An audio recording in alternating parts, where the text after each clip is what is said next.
Hello बच्चों, let's read this question.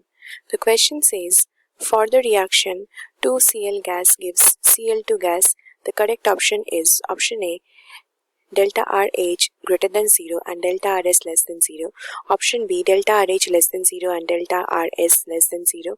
Option C, delta RH less than 0 and delta RS greater than 0. Option D, delta RH greater than 0 and delta RS greater than 0. तो हमको यहाँ पे question में दिया गया है कि एक रिएक्शन है जहाँ पे दोनों क्लोरीन एटम्स कंबाइन करके एक क्लोरीन का मॉलिक्यूल बनाता है, दोनों ही गैसियस फॉर्म में है। तो इनमें से करेक्ट ऑप्शन क्या है इसका, इस पर्टिकुलर रिएक्शन का एंथैल्पी चेंज और एंट्रोपी चेंज के बारे में। तो हम इस क्वेश्चन का की कंसेप्ट देखते हैं और फाइंड आउट करते हैं कि इन चारों ऑप्शंस में से कौन सा ऑप्शन करेक्ट है। So the key concept for this particular question is change in enthalpy, that is delta H, and entropy, that is delta S, for the reaction को हम लिखते हैं, रिएक्शन क्या है, 2Cl gas gives Cl2 gas। तो यहाँ पे ये जो पर्टिकुलर रिएक्शन है, ये रिएक्शन है एक सिंथेसिस रिएक्शन।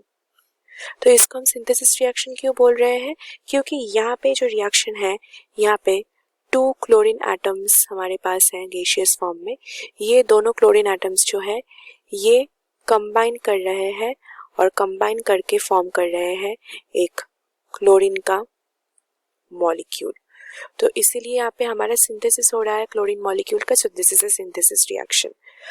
और क्योंकि ये एक सिंथेसिस रिएक्शन है, मतलब यहाँ पे दोनों क्लोरीन एटम्स, एक क्लोरीन एटम था और एक क्लोरीन एटम था, इन दोनों में बॉन्ड बनाकर ये है हमारा Cl2। So this is Cl2 has been formed.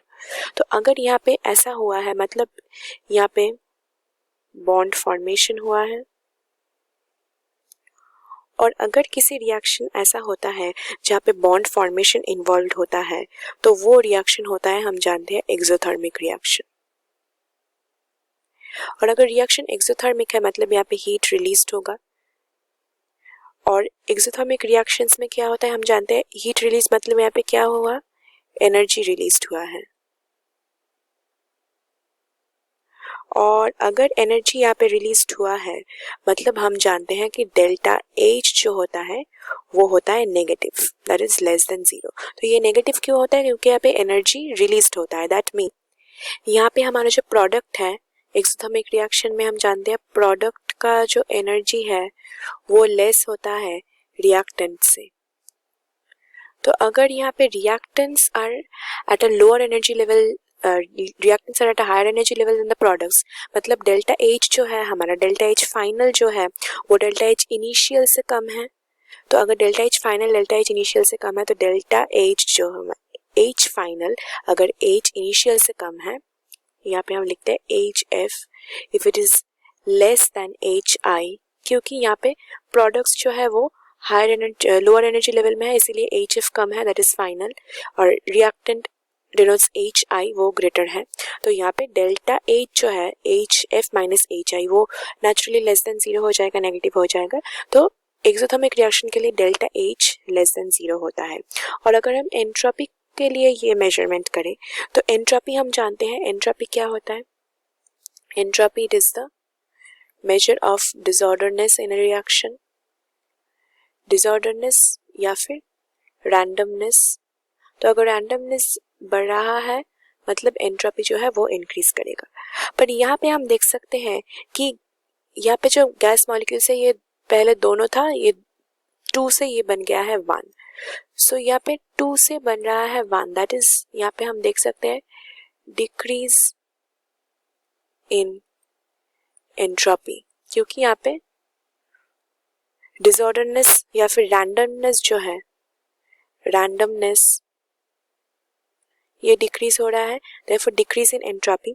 अगर एंट्रोपी डिक्रीज हो रहा है, मतलब delta S is less then 0।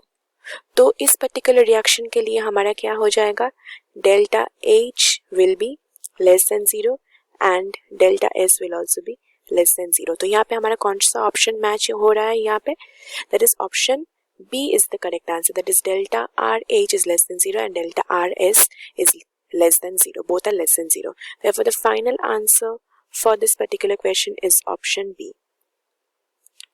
Hope you have understood it well. Best of luck.